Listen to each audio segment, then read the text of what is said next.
Last January, a seismic wave of protests broke out across the Arab world. Virtually no one saw it coming. Indeed, the region's authoritarian regimes appeared so durable that even the keenest observers of Arab politics found it difficult to imagine a breakthrough anytime soon. Yet the outbreak of the Tunisian uprising and the subsequent spread of mass protests in Egypt, Bahrain, Syria, Libya, Yemen, Jordan, and Morocco suddenly and dramatically changed conditions on the ground. Scenes of men, women, and children pouring into the streets to demand their freedom riveted millions around the globe, and within a matter of weeks, first in Tunisia and then in Egypt, long-ruling dictators were forced to step down. And with the eventual capture and execution of Muammar al-Gaddafi by rebel forces in Libya, and protests ongoing in Syria and Bahrain, the momentum for change continues, despite hard-fisted efforts to snuff it out. The contours of the new political landscape wrought by the Arab Spring are still taking shape. Nevertheless, one trend is clear. The power of mainstream Islamist groups is on the rise. As the largest, most popular, and best organized sector of the opposition in most Arab states before the protests, such groups have gained most from the political openings which have ensued in their wake. In Tunisia and Egypt, Islamist parties have emerged as the resounding victors in recent parliamentary elections.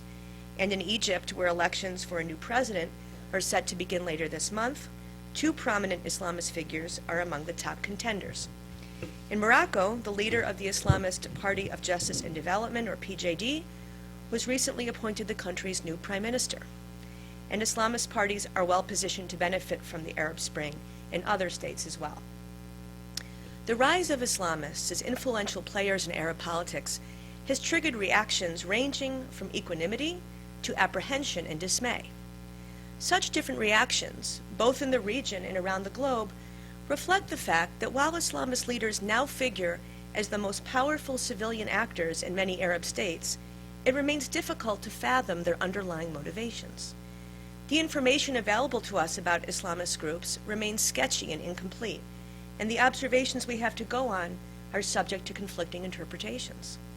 While virtually no one denies that Islamist actors will play a key role in the new governments being formed in the wake of the Arab Spring, the broader implications of this trend, including its impact on the future of democratic governance, economic development, peace, and stability in the region, are open to dispute. Perhaps the central issue of debate is whether and to what extent contemporary Islamist groups have moved away from the illiberal features that characterized the Sunni revivalist Islamist movement in the past, including the glorification of violence, the rejection of democracy as an alien system imported from the West, and calls for Shari'a rule based on a conservative reading of Islam's sacred texts and juristic precedents. While Islamist leaders have welcomed and indeed actively supported recent democratic reforms, skeptics contend that they do not support democracy as an end in itself, but rather as a first step toward the establishment of a system subject to the laws of God as they define them. From this perspective, the greater the influence of Islamist groups in the Arab world, the dimmer the region's prospects for democracy and freedom become. Others, by contrast, allege that mainstream Islamist groups which once rejected democracy have become some of its greatest proponents, and the establishment of democratic institutions in the Arab world will hinge on their support. Yet these sweeping generalizations will not do. The Muslim Brotherhood and other mainstream Islamist groups cannot accurately be described as for or against democracy, any more than they can be characterized as moderate or extremist. First, such groups are not monolithic entities whose members think and act in lockstep. On the contrary, they are large umbrella organizations that encompass different factions with a wide range of views on what Islamic rule would entail in practice. Second, while such groups have changed over time, they are not proceeding along a linear, unidimensional path toward greater moderation. Rather, their evolution exhibits a number of profound inconsistencies and contradictions, yielding hybrid agendas in which newly embraced themes of freedom and democracy coexist uneasily with illiberal concepts of Shari'a inherited from the past. In my new book, forthcoming next year, inshallah, with Princeton University Press, I investigate the scope and limits of Islamist movement change as well as its underlying causes and dynamics. And this, by the way, is a project that took 8 years to bring to fruition, so I am very anxious to see it in print. I do so through a close examination of the trajectories of mainstream Sunni revivalist groups in 4 Arab states. In the largest section of the book, I offer a finely grained analysis of the evolution of the Muslim Brotherhood in Egypt from its founding in 1928 to the spring of 2012. My analysis draws on 21 years of research on the Brotherhood, and then, revealing how old I've in fact become, beginning with the fieldwork I conducted in the early 1990s, and including research conducted specifically for this project from 2004 to 2011. Toward the end of the book, I situate the Brotherhood in comparative perspective by tracing the evolution of mainstream Islamist groups in Jordan, Kuwait, and Morocco, noting the common features of their trajectories, as well as those which set them apart. In Jordan and Kuwait, I focus on regional offshoots of the Brotherhood, as well as their political affiliates, the Islamic Action Front Party, or IAF, in Jordan, and the Islamic Constitutional Movement, or ICM, in Kuwait. In Morocco, I focus on the Movement of Unity and Reform, or Harakat al-Tawhid wal-Islah, and its political arm, the Party of Justice and Development, or PJD. Today, I'd like to share some of the analytic findings of my new book. To be clear, the 4 cases included here cannot be said to represent the wider universe of Islamist movement groups and organizations around the globe, or even in the Arab countries of the Middle East and North Africa. All 4 groups included in my study are part of the larger movement of Sunni revivalist Islam.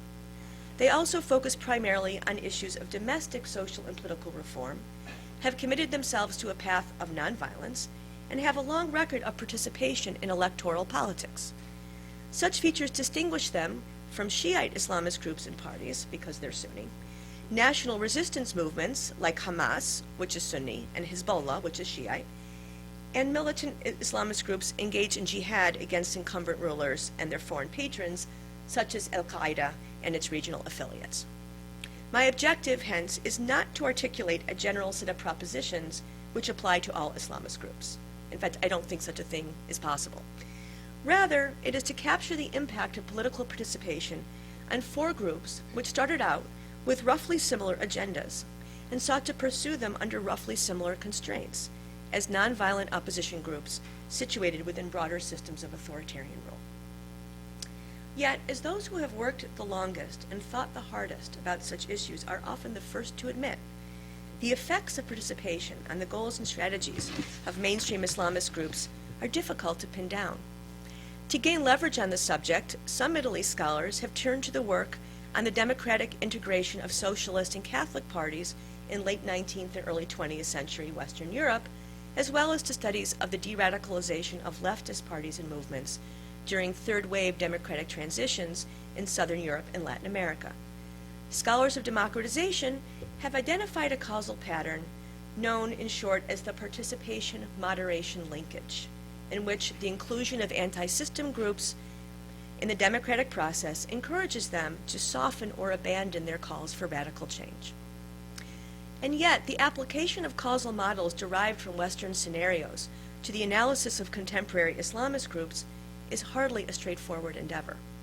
First, it's unclear whether Islamist groups that seek to establish a political system based on God's instructions for humankind are analogous to leftist parties, or even to Catholic parties, which have a religious foundation, but whose platforms contain nothing akin to the call for the application of a comprehensive system of divine law. Second, the participation of Islamist groups in Arab politics in recent decades has occurred within the context of stable, quote, semi-authoritarian regimes, rather than within established democracies, or during turbulent and open-ended periods of regime change. Finally, the resonance of Islam, the weakness of secular ideologies, and the limited and largely disappointing record of early experiments in democracy in the Arab world have arguably lessened the pressures facing Islamist groups to dilute their agendas in order to appeal to wider sectors of the electorate. In fact, Islamist leaders contend that their agendas are already supported by a large majority of the voting public. Equally, if not more vexing for those seeking to capture the effects of participation on Islamists in the Arab world is the fact that the key terms in the participation moderation thesis remain woefully underspecified and hence fail to provide a solid anchor for the analysis of Islamist movement change. To begin with, the concept of moderation suffers from a high degree of imprecision. First and most obviously, it can refer both to an end state and a process. Second, as a relative rather than an absolute concept, it begs the question, moderate in comparison to what? Third, it may refer to changes in behavior, such as a renunciation of violence, and or to changes in broader worldviews, goals, and values, such as a growing commitment to freedom of expression or to women's rights. Fourth, it can be applied both to changes at the level of individual actors and to changes at the level of the complex organizations within which they are embedded. Yet when the term moderation is used to describe an Islamist organization as a whole, it may gloss over important vectors of internal differentiation. This is because it implies an overarching, internally consistent, and linear process of movement change, when in fact, an Islamist group may, quote, moderate its rhetoric and behavior in some areas, while retaining their old ways or even radicalizing them in others. Further, treating Islamist organizations as unitary actors risks exaggerating the ideological and behavioral conformity of members within it. That is, it prevents us from discerning instances in which the beliefs and practices of some individuals or factions of a group have changed, while those of other individuals and factions have not.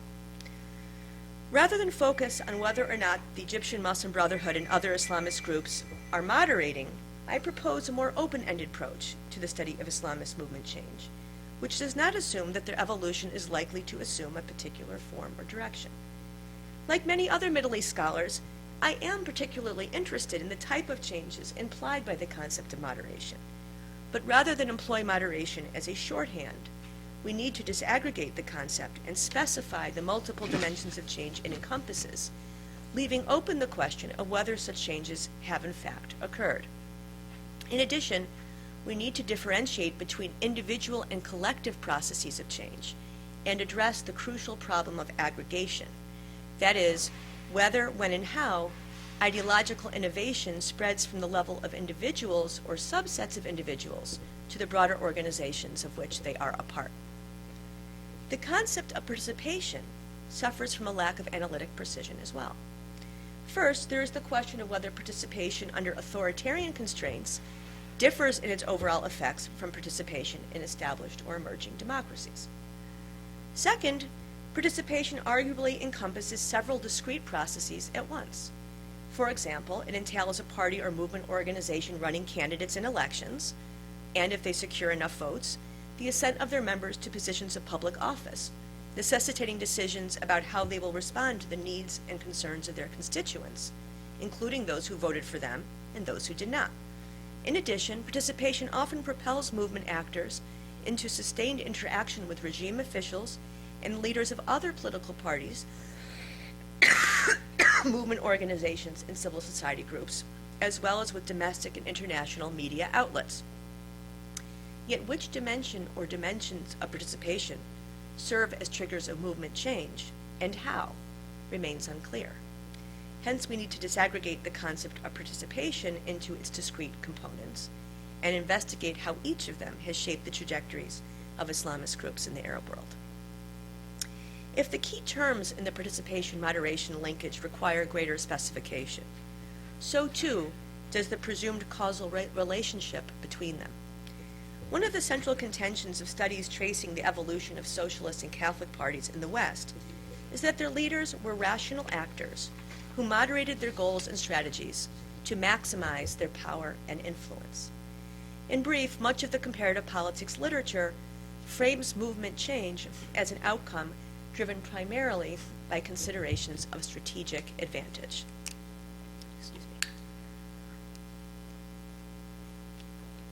The dynamics of Islamist movement change in Egypt, Jordan, Kuwait, and Morocco do in fact conform to a strategic logic, at least in part. As participants in political systems subject to government manipulation and control, Islamist groups found it necessary to strike a balance between the advancement of their long-term objectives and the short-term protection of their group interests. That is, while seeking to pave the way for the eventual establishment of Islamic rule, they also sought to avoid repression gain and maintain a legal foothold in the system, and overcome the suspicion of their opponents. Such latter considerations created powerful incentives for Islamist leaders to exercise self-restraint, both in the domains of rhetoric and practice. For example, in a bid for wider social acceptance, the leaders of mainstream Islamist groups have toned down their calls for the application of Shari'a in recent years, either by postponing it far into the future and or by redefining it as a set of general principles rather than fixed juristic rulings inherited from the past. Further, in a break from earlier expressions of contempt for democracy as a, quote, alien system imported from the West, they have begun to frame democracy and freedom as essential components of Islam itself. In the domain of practice, Islamist groups have chosen in many instances not to run candidates for all the seats in parliament in a self-conscious effort to limit their gains to acceptable levels. In a related move, they have stressed that they want to, quote, participate, not dominate, and forged alliances with secular groups in pursuit of common goals. The conspicuous rise of freedom and democracy to the top of Islamist group agendas in recent years reflects the dawning recognition of Islamist leaders that a strengthening of democratic institutions and procedures would serve their own interests.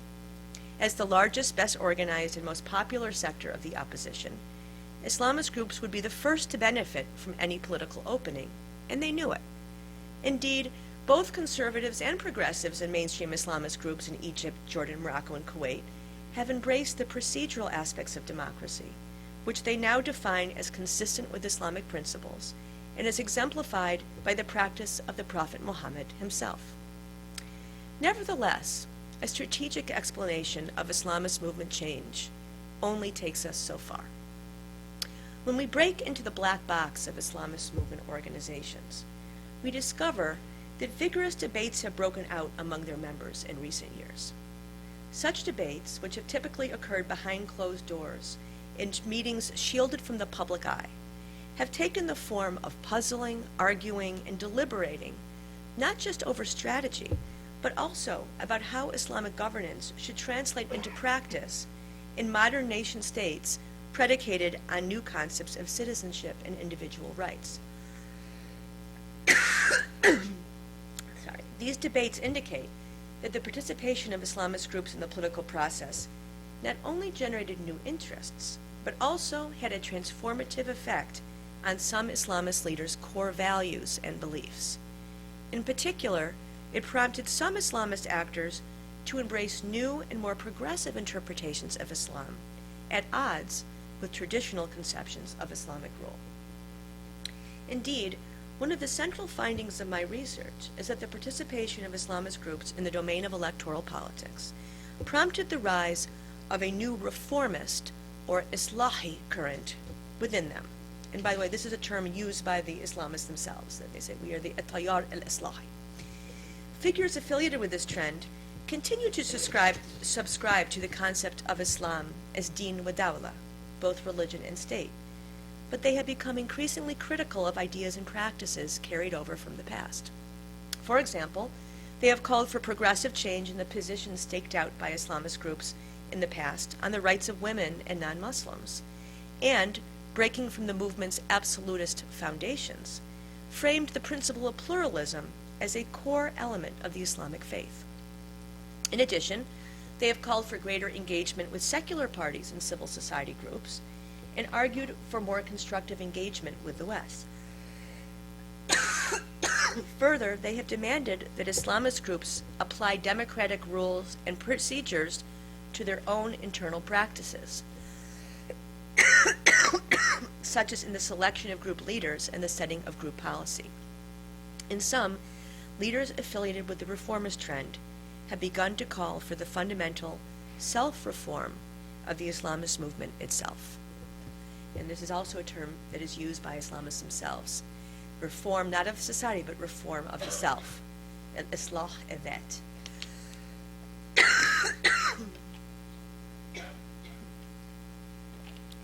The views of reformists in the Muslim Brotherhood and other mainstream Islamist groups in the Arab world today are very different from those they held in the past. Yet the causes of such ideational change remain under-theorized. Rational actor models of behavior, which treat the preferences of political actors as given, do not provide us with much guidance. Further, changes in Islamist actors' values and beliefs, as opposed to changes in their observable rhetoric and behavior, are extraordinarily difficult to verify empirically.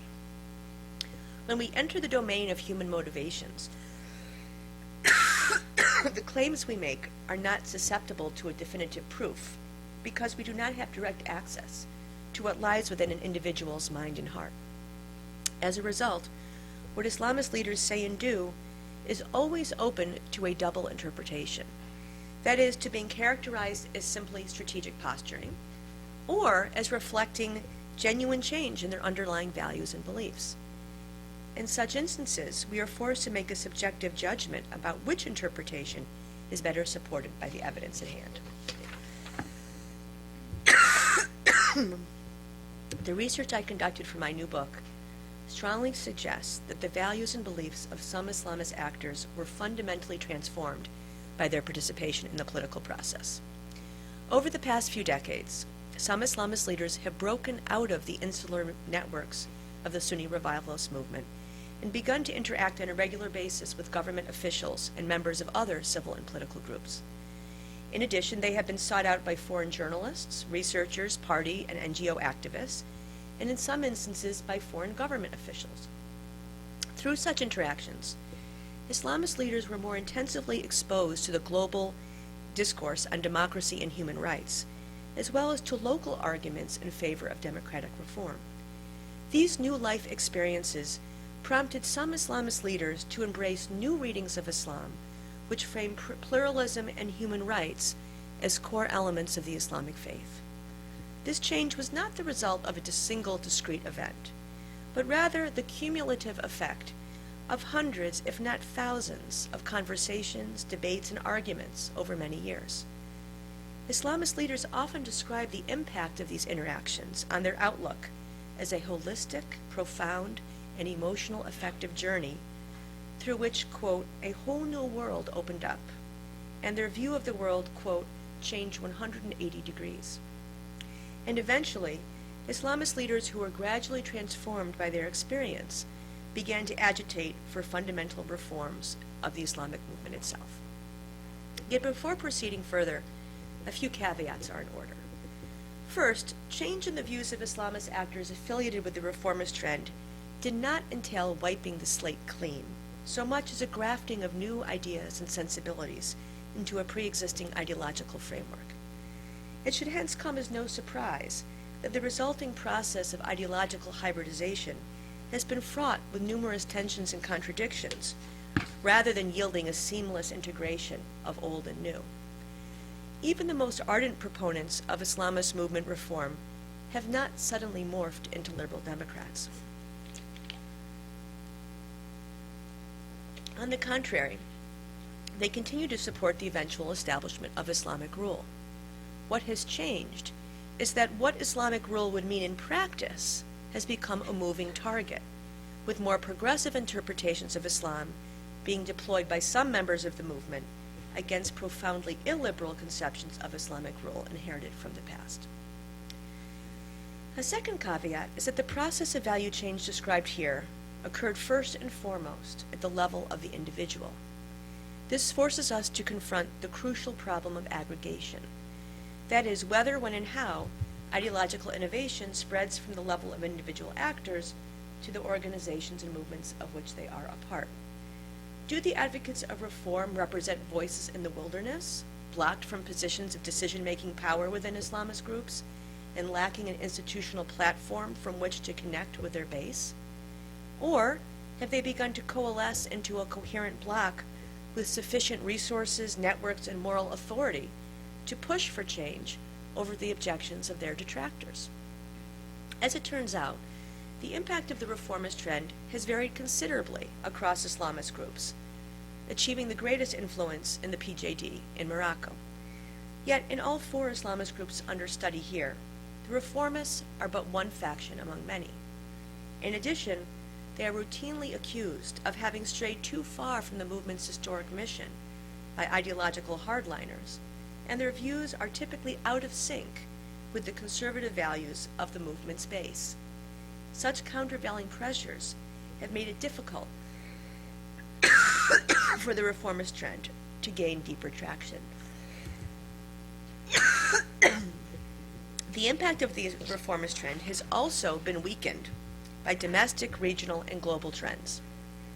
In countries like Egypt and Jordan, the chronic vulnerability of Islamist groups to repression has bolstered appeals for movement unity and solidarity at the expense of calls for self-critique and reform.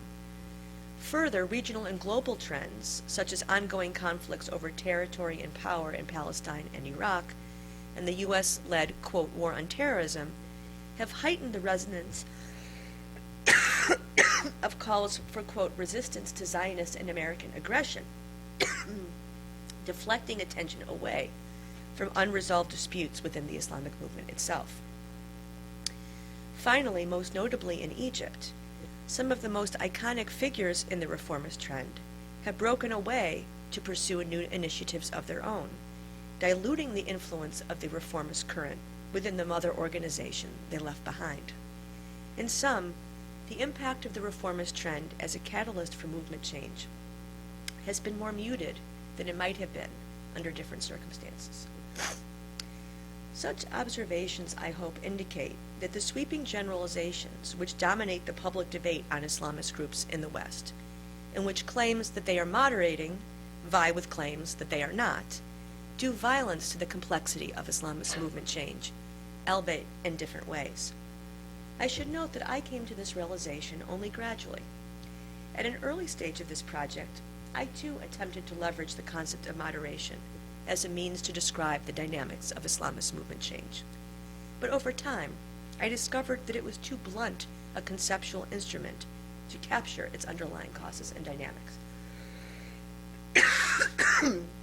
Nevertheless, it is still possible, I think, to engage in meaningful generalization. Indeed, my research on the evolution of Islamist groups in Egypt, Jordan, Morocco, and Kuwait revealed some broad patterns which transcend the particulars of any single country case. While it is certainly not possible for me to discuss such trends in detail here, and I certainly want to give you an opportunity or an incentive to buy the new book, where they are discussed in great detail, I would like instead to highlight 4 key trends, alluding to developments before, during, and after the Arab Spring protests.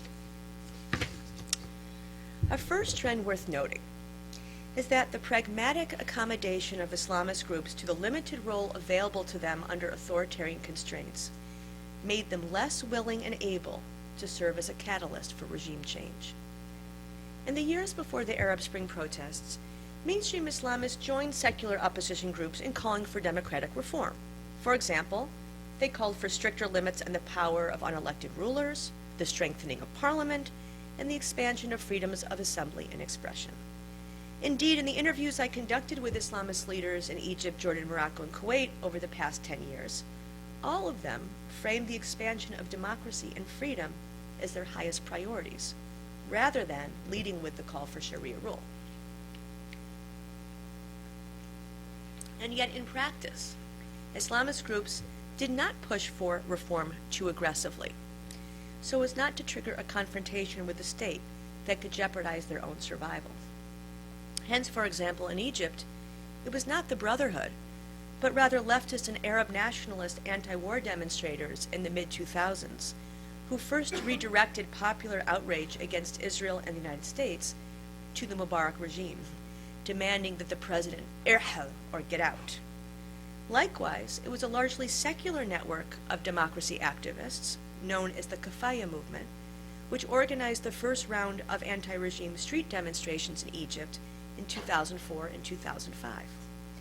Dubbed the Cairo Spring, such demonstrations feature in retrospect as a dress rehearsal for the much larger protests which erupted 7 years later. While eventually goaded by its younger members to join the Cairo Spring protests, the Muslim Brotherhood refrained from taking direct aim at the president himself.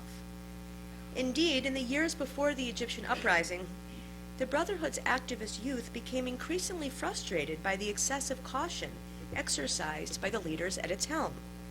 For example, Abdelminim Mahmoud, a Brotherhood youth activist and blogger, who eventually broke from the group, recalled a conversation he had with Mohammed El-Bar, a senior member of the Guidance Bureau, the Brotherhood's Executive Council, in 2008. Mahmoud said to El-Bar, "You are the country's largest opposition group. For God's sake, why don't you act like one?"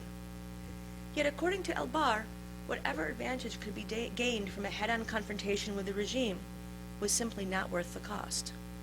Further, as he and other Guidance Bureau members saw it, the Brotherhood was not solely or even primarily an opposition group. On the contrary, it was dedicated to the broader mission of raising Egyptians on a proper understanding of their faith, and thereby preparing the way for the eventual establishment of Islamic rule. As a result, short-term political wins and losses were not a valid metric of its success. Adopting a longer time horizon, El-Bar urged Mun'am and other youth to have patience, confident that by slowly and methodically cultivating mass support, the Brotherhood would ultimately reach the day when the people would demand Islamic government for themselves. When a new wave of anti-regime protests broke out on January 25, 2011, the Brotherhood once again held back, expressing support for the demands of the uprising, but unwilling to grant it their official endorsement. While a number of Brotherhood youth activists were involved in the protests from the very beginning, it was not until Friday, January 28th, by which time the demonstrations had swelled to include tens of thousands of ordinary Egyptians, that the Brotherhood's senior leadership ordered their followers into the streets. The Brotherhood's initial reluctance to back the uprising reflected the understanding of its leaders that it would bear the brunt of the regime's wrath if the regime ever got back on its feet. Hence, it was only once the tide appeared to have turned in the protesters' favor that the Brotherhood was prepared to act. A similar pattern can be observed in other Arab states as well.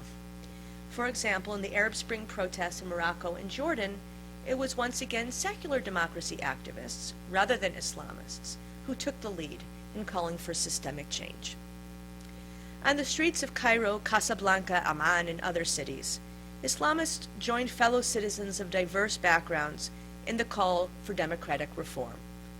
So, have mainstream Islamists embraced the values of democracy? The answer, in brief, is yes and no.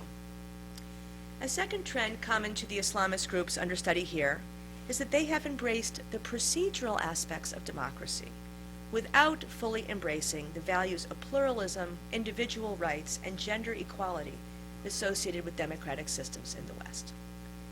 As noted earlier, the Muslim Brotherhood in Egypt and its counterparts in Jordan, Morocco, and Kuwait have come to support the strengthening of parliament and the holding of free and fair elections for seats within it. Further, their deputies in parliament have acquired new competencies and skills, becoming adept at the drafting of bills and the use of parliamentary tools, such as the questioning of state ministers, to hold the government accountable for its actions. In sum, mainstream Islamist actors have become increasingly committed to and practiced in the art of representative politics. This evolution sets them apart from their Salafi counterparts and represents a marked shift away from the contempt they expressed for democratic forms of government in the past. In another marked shift, even the most conservative members of the Brotherhood and other groups today now talk of the need to respect the people's will and the need for robust constitutional protections of citizens' basic rights. Yet this does not mean that the leaders of mainstream Islamist groups have turned into liberal Democrats. On the contrary, the agendas of Islamist groups remain fraught with profound tensions and contradictions in which new themes of pluralism and democracy coexist uneasily with illiberal Shari'a concepts carried over from the past. Let me elaborate by way of a few concrete examples. First, the Egyptian Brotherhood and its counterparts in Jordan, Kuwait, and Morocco call for a democratic system, but one that is based on a, quote, Islamic frame of reference, or marja'iyya Islamiyya.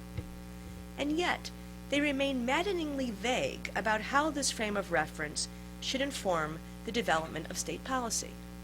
In general, Islamist leaders claim to support a balance between individual rights and the defense of Islamic principles, and what they call the fixed values of the nation, or thawabit al-ummah.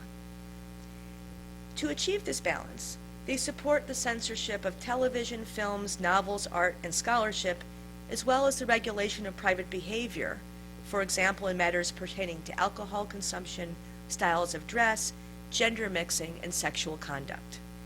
The problem is that Islamist leaders frame the, quote, fixed values of Islam and the nation as self-evident rather than as matters open to contestation and debate. At the same time, however, they themselves disagree about the standards of acceptable speech and behavior and what role the state should play in enforcing them. For example, while nearly all of the Islamist leaders I interviewed across the region over the past decade believed that veiling is a religious obligation for all Muslim women, they differed in their approach to women who chose not to veil. At one end of the spectrum, Islamist leaders argued that after a sufficient period of education and preparatory outreach, veiling should be required by law. At the other end, Islamist leaders argued just as vehemently that whether or not a woman veiled was a matter to be left to her individual conscience. Mainstream opinion appeared to fall somewhere between these two poles. That is, the majority of Islamist leaders I interviewed argued that Muslim women should not be required by law to veil, but that Islamist groups should actively enlist the media, the mosques, the schools, and individual forms of outreach to encourage them to do so. That is, full veiling was the goal, but the proper way to achieve it was by persuasion, or iqda, rather than by force, or bil-quwwa. The tension between Islamist and liberal values is especially pronounced in matters pertaining to the family and the personal and sexual autonomy of women in Muslim societies. Traditional Shari'a provisions bolster the patriarchal authority of men over their wives, sisters, and daughters, and grant men special privileges in marriage, divorce, and inheritance. In addition, sexual intercourse outside the framework of marriage, or zina, is framed as both a sin and a criminal act subject to harsh punishment. Over the past decade, the Islamic Action Front, the political arm of the Muslim Brotherhood in Jordan, has repeatedly voted in Parliament against granting women the right to initiate a divorce without cause, a type of divorce known as khulul, which I cannot pronounce properly. Sumaya, how do you pronounce that correctly? Khulul, okay, thank you.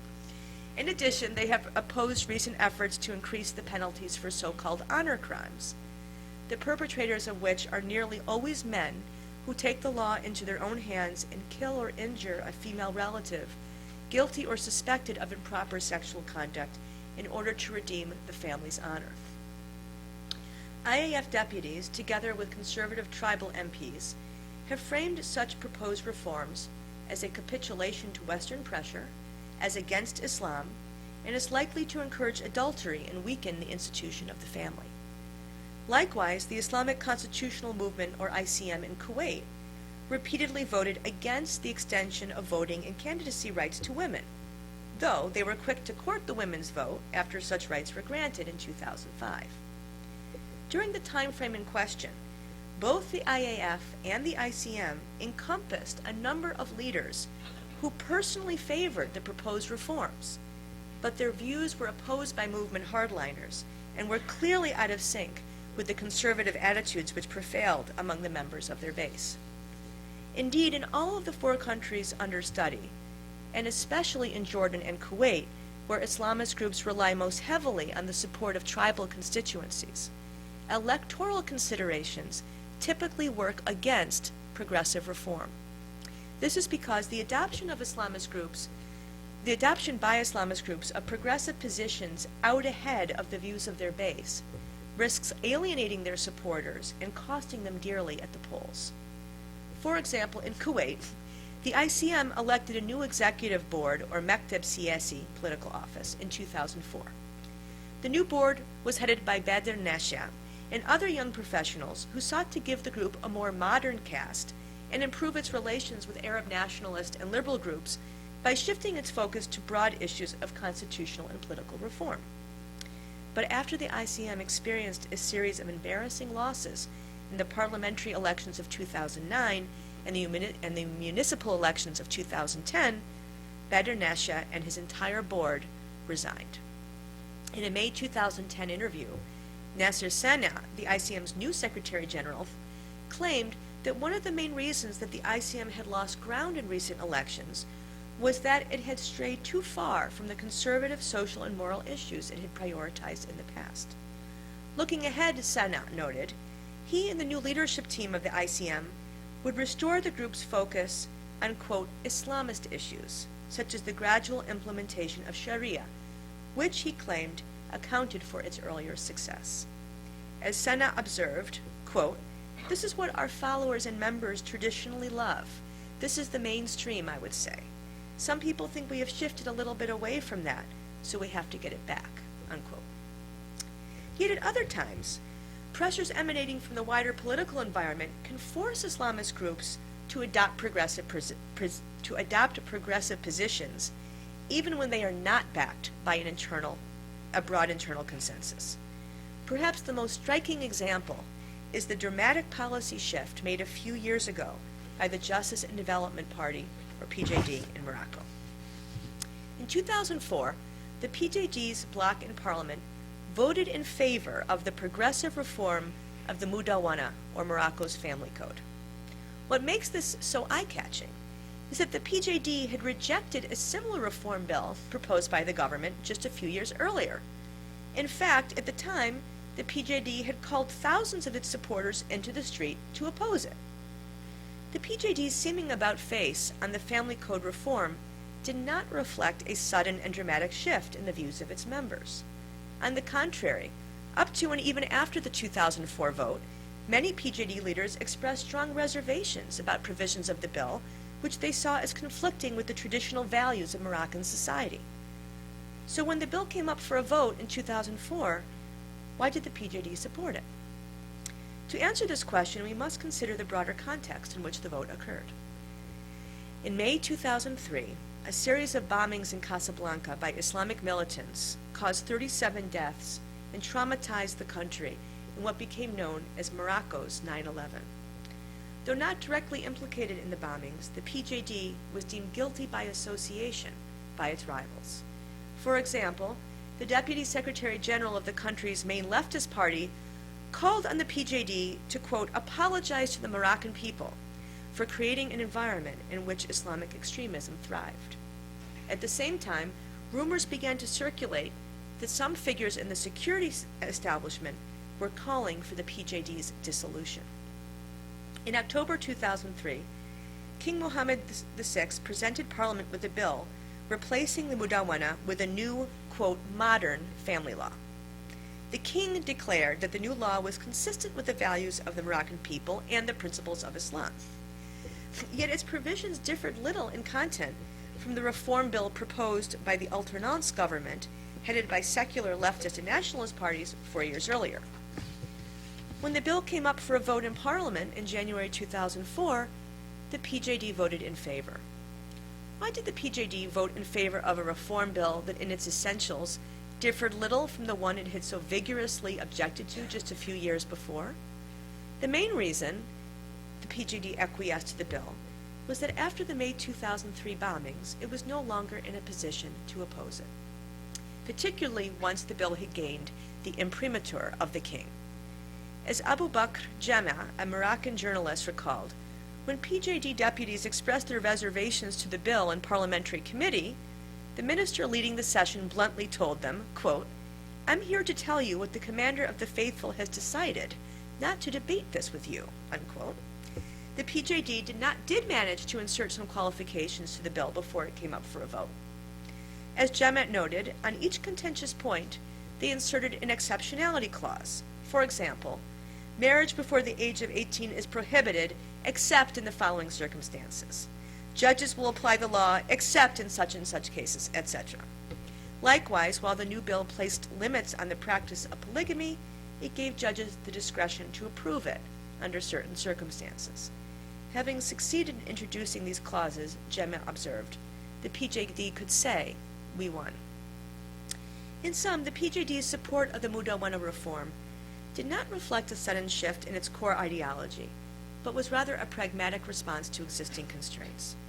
the party's senior leaders apparently decided that averting a direct confrontation with the regime establishment was more important than fidelity to its conservative moral agenda. The foregoing examples demonstrate that the pragmatic orientations of mainstream Islamist leaders can work against the progressive reform of their positions in some instances and in favor of them in others. More broadly, the positions of Islamist groups on sensitive issues of personal liberties and gender equality are shaped by debates among their competing factions, are sensitive to electoral considerations, and are responsive to pressures emanating from the broader political environments in which they are embedded. Going forward, Islamist positions on social and moral issues are likely to continue to exhibit a considerable degree of vacillation, with Islamist leaders seeking to demonstrate their commitments to global norms of pluralism and democracy on the one hand, and to assure supporters of their fidelity to the Islamic cause on the other. The events of the Arab Spring suddenly catapulted mainstream Islamist groups in Tunisia, Egypt, Libya, Morocco, and other Arab states onto the center stage of public life.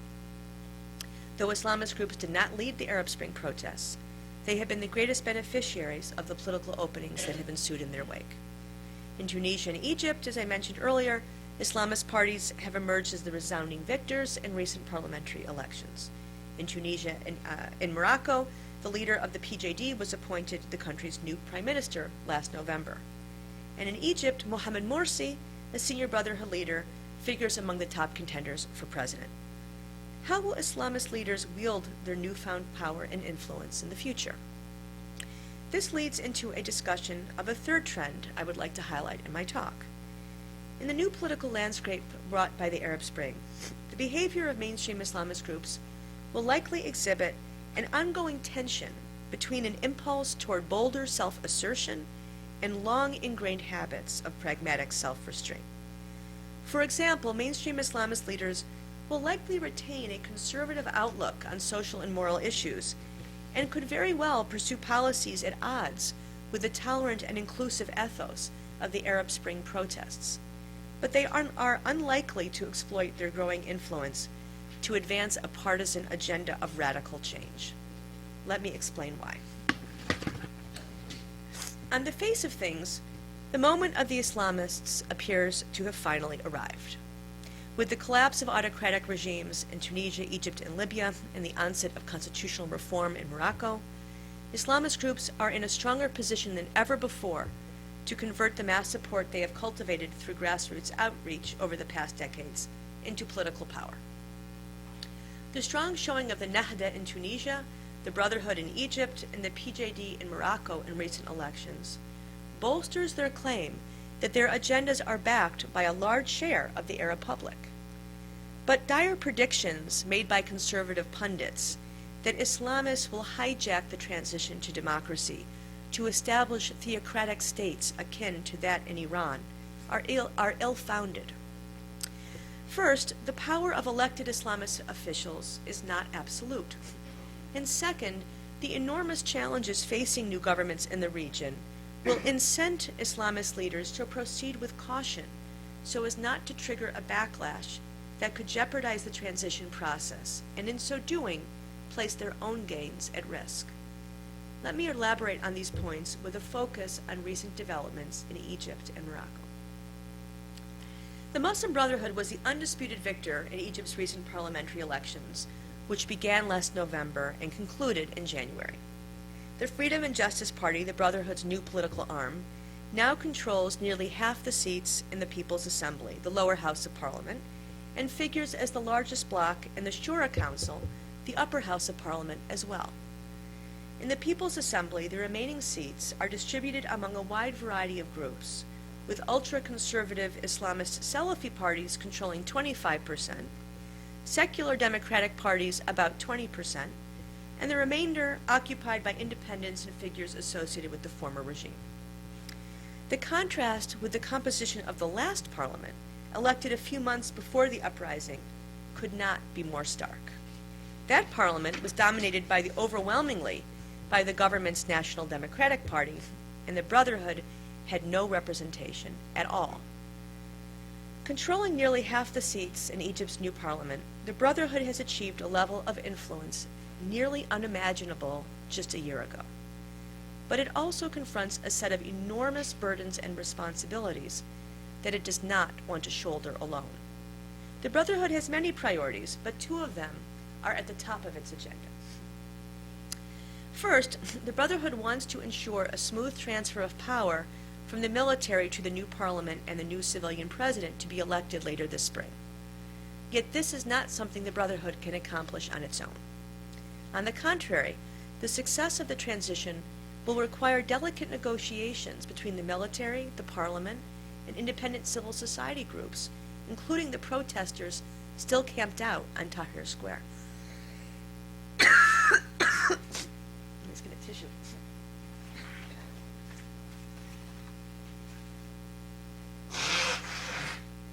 Sorry. The latter, that is, those protesters on Tahrir Square, oppose any concessions to the military that would allow it to retain control over the defense budget, shield its top leaders from prosecution for corruption and human rights violations, and insulate the military's industrial enterprises from public oversight. In order to achieve a smooth and orderly transition to civilian rule, the Brotherhood will have to work closely with other groups to ensure that the military makes good on its promise to cede the full range of its authorities to the country's newly elected president, and to refrain from usurping that authority in the future. A second top priority of the Brotherhood at this juncture is to demonstrate its capacity to govern effectively, and most of all, to address Egypt's dire economic woes, which have been aggravated by the disruptions caused by the uprising and the climate of uncertainty that has emerged in its wake. Unemployment, estimated at 20%, is at a 10-year high, and an additional 175,000 people are entering the job market each year. In addition, many families are barely making ends meet, as indicated by recent studies that show that 40% of the population lives on less than $2 per day. Further, tourism is down and foreign reserves have dwindled, creating peril in a country that has become a net importer of food and oil. The country's dire economic straits have pressured the military-backed transitional government to recently seek a $3.2 billion loan from the IMF, and tough measures, such as reductions in state subsidies for food and other staple items, loom on the horizon. The Brotherhood knows that it will need the help of local businessmen as well as the backing of international financial institutions and foreign governments to lift Egypt out of its current state of economic stagnation. It is hence unlikely to move aggressively to pursue a radical Islamist agenda that could put its relationships with influential actors at risk. For similar reasons, we should expect the Brotherhood to adopt a more pragmatic approach to sensitive matters of foreign policy, including a shift away from the hardline stance against, quote, Western and Zionist domination in the region it has taken in the past. The Brotherhood is well known for its support of the Palestinian cause. Yet the Brotherhood's animus against Israel has gone beyond the defense of Palestinian rights, extending to a fundamental rejection of the legitimacy of the State of Israel, which it has framed as the illegitimate foreign occupation of Arab Islamic territory, as well as a resort to anti-Semitic vitriol depicting the Jews as existential enemies of all Muslims and Islam itself. As long as it remained confined to the margins of power, the Brotherhood faced little accountability for its maximalist positions. But now, having emerged as the largest bloc in Egypt's parliament, the costs of such militancy have increased. As a result, the Brotherhood has tempered its rhetoric. For example, whatever their objections to Egypt's peace treaty with Israel, its leaders in parliament have stressed that they will respect the treaty as a commitment of the Egyptian state, while leaving the door open to subjecting it to a popular referendum at some point in the future. In the meantime, the Brotherhood will undoubtedly be less willing to turn a blind eye to Israeli violations of the spirit or letter of international agreements, such as the expansion of Jewish settlements and the launch of military incursions into Palestinian territories. At best, it can be expected to tolerate a cold peace, while opposing any further normalization in Egyptian-Israeli relations. Yet it is unlikely to advocate the resumption of open hostilities with its neighbor at the expense of more immediate priorities at home. This spring, the Brotherhood broke its earlier promise not to run a candidate of its own for the presidency and chose Khairat al-Shalter, a wealthy businessman and one of the group's most powerful and influential figures behind the scenes, as its nominee for the post. Brotherhood leaders claimed that they were forced to take this decision after a number of independent figures they approached turned them down, given that none of the other top contenders for the presidency represent their views. A few weeks ago, the Supreme Presidential Election Commission, a body of judges appointed by the ruling military council, barred al-Shalter and 9 other candidates from running for president. While protesting the decision, the Brotherhood replaced Shalter with its backup candidate, Mohamed Morsi, president of the Freedom and Justice Party and a veteran politician who headed the Brotherhood's parliamentary bloc from 2000 to 2005. With Morsi in the race, it is possible that the Brotherhood could end up controlling the presidency as well as dominating both houses of parliament. Such an outcome would obviously place a tremendous amount of power in the Brotherhood's hands and prevent the president from functioning as an effective counterweight to the Brotherhood's power in the People's Assembly. A more robust system of checks and balances will emerge if the Brotherhood is forced to govern in concert with a secular president like Omar Musa, another leading contender for the post, or even with Abdelmenem Abu Futuh, a progressive Islamist who has cut his ties with the Brotherhood and seeks to bridge the country's secular Islamist divide. Yet, even if a leading figure in the Brotherhood is elected president, his power will be constrained by the military, by an independent and assertive judiciary, and at least to some extent, by the highly mobilized and largely secular youth who led the uprising and their outspoken allies in parliament. More broadly, he will be under considerable pressure to govern responsibly so as not to alienate influential sectors of Egyptian society, alarm Western governments and financial institutions, and provoke new waves of protest, all of which could jeopardize the country's transition to civilian rule. Morsi, Shalter, and other top figures in the political wing of the Brotherhood understand these constraints very well. They are not fanatics, but pragmatists who, as Shalter recently observed, see politics as, quote, the art of the possible. While the Brotherhood's pragmatism will not necessarily translate into pro-Western or pro-liberal policies, it will strongly discourage it from pursuing a radical course that would likely trigger a fierce backlash from powerful domestic and external actors and cast its own democratic commitments in doubt. A similar pragmatic tilt can be seen in the agenda of the Justice and Development Party in Morocco. In February 2011, after the onset of mass protests in Tunisia, Egypt, and elsewhere in the region, the convulsions of the Arab Spring reached the shores of Morocco as well. On February 20th, thousands of demonstrators poured into the streets across the country chanting, "Down with autocracy," and "The people want to change the constitution." While not calling for the ouster of the king, the protesters demanded stricter constitutional limits on his power. In addition, they demanded more jobs and better health care, education, and housing, and called for an investigation into government corruption. As in Egypt, the main instigator of the demonstrations was not the PJD, but a loose network of Moroccan youth independent of the country's formal political parties.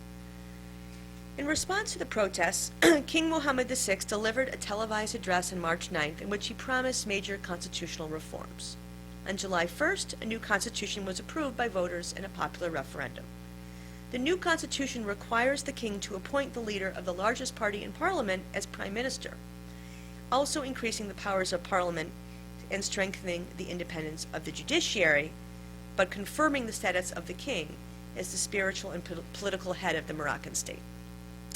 Leaders of the February 20th movement rejected the reforms as insufficient, but most of the country's political parties, including the PJD, supported the new constitution as an important step forward. In Morocco's parliamentary elections last November, the PJD outperformed its competitors by a wide margin. The PJD ran candidates in nearly every district, as it did in the elections of 2007, when it abandoned its previous practice of restricting its campaign to a limited number of seats.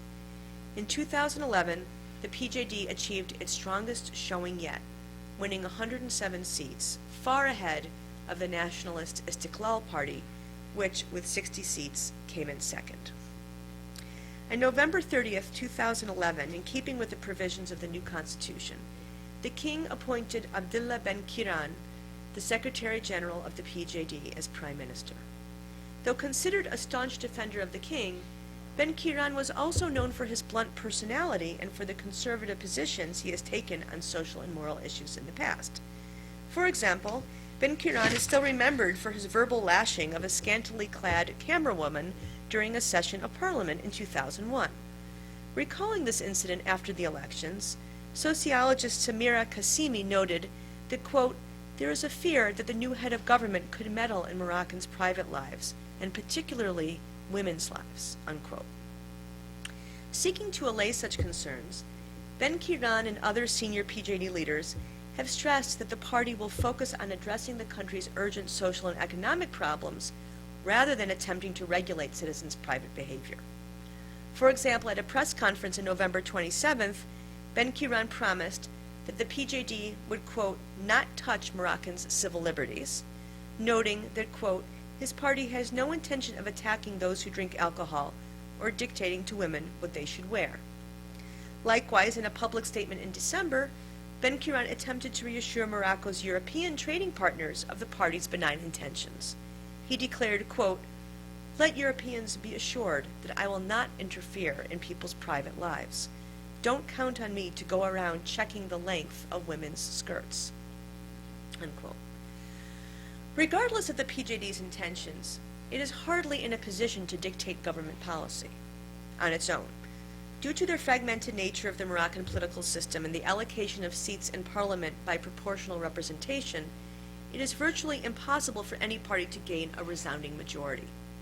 Although the PJD is the largest bloc in parliament, it still occupies less than a quarter of the seats, forcing it to enter into a coalition with other parties in order to form a government.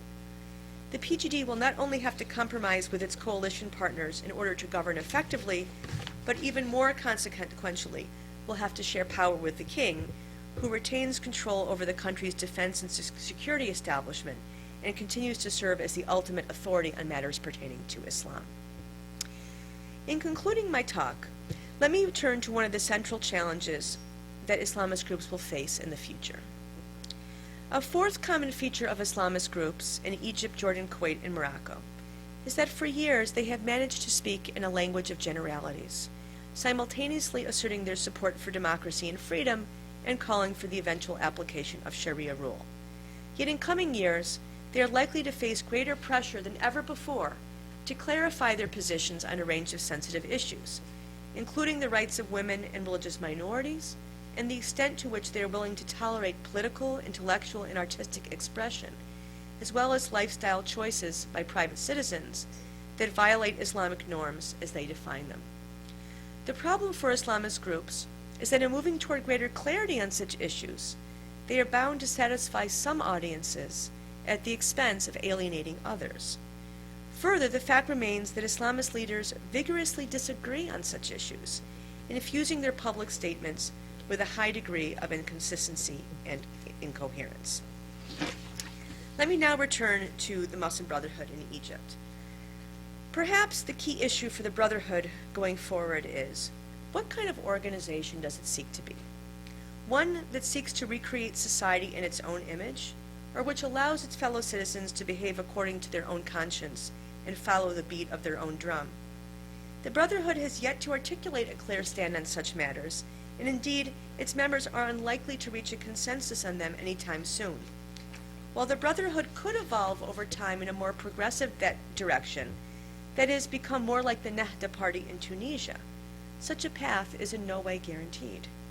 When observers ask, what does the Brotherhood want? They need to realize that the answer to that question remains a subject of vigorous dispute within the Brotherhood itself. As I hope I have made clear, the sweeping generalizations which dominate the public debate on Islamist groups in the West highlight certain trends while discounting or ignoring others. For example, the characterization of Islamist groups in the Arab world as moderate or extremist glosses over important factional divisions and debates within them and fails to capture the tensions between the democratic and religious elements of their agendas. Islamist groups are changing, but that change has not taken the form of progression along a linear path toward ever greater moderation. On the contrary, the scope and direction of Islamist movement change is fluid and open-ended, and the issues Islamist leaders will prioritize in the coming era is a matter being debated among them, even as we speak. Scholars working within the behavioral mainstream of the social sciences are often uncomfortable admitting the indeterminacy and contingency of future outcomes, but bold prognostications about what course Islamist groups will take in the future hinge on simplistic claims and assumptions that fail to acknowledge the conflicting pressures under which they operate, as well as the conflicting values and opinions of their members. So let me end my talk on a note of caution. The hard truth is that research on Islamist groups in the Arab world remains at an early stage, and as a result, important gaps in our knowledge persist. This is especially the case for a group like the Muslim Brotherhood in Egypt, which is a technically illegal organization, has spent much of its history avoiding the spotlight. Among other things, we still don't know much about how the Brotherhood and other Islamist groups recruit, socialize, and discipline new members, and how they adjudicate among conflicting opinions in the setting of group policy. Likewise, we still have much to learn about the relationship of such groups' national and local administrative units, the functions of their specialized bureaus, the sources of their financing, and how their representatives in Parliament relate to citizens in their districts. Finally, though we have gained a clearer sense of the factional divisions within Islamist groups, it is exceedingly difficult, based on the information available to us, to ascertain the relative influence of such factions and the extent to which they enjoy broader support. Information about such elusive but crucial aspects of Islamist parties and organizations can rarely be gleaned from easily accessed reports and documents alone. On the contrary, expanding what we know about them will require further research on the ground, including extensive periods of time in the field, participant observation, in-depth interviews, and other types of close-range interactions with Islamist leaders and their supporters. In the meantime, the existence of important gaps in our knowledge forces us to temper whatever assertions we make about Islamist groups with a healthy dose of humility. While I hope that my new book will help illuminate the causes and dynamics of Islamist movement change, there is still much work to be done. Hence, I hope that others intrigued by recent trends in Islamist movement politics will head to the field soon and engage analytically with the complex realities to be found there. This, I strongly believe, is the only way to deepen and refine the public's understanding of mainstream Islamist groups, both in the Arab world and in other corners of the globe.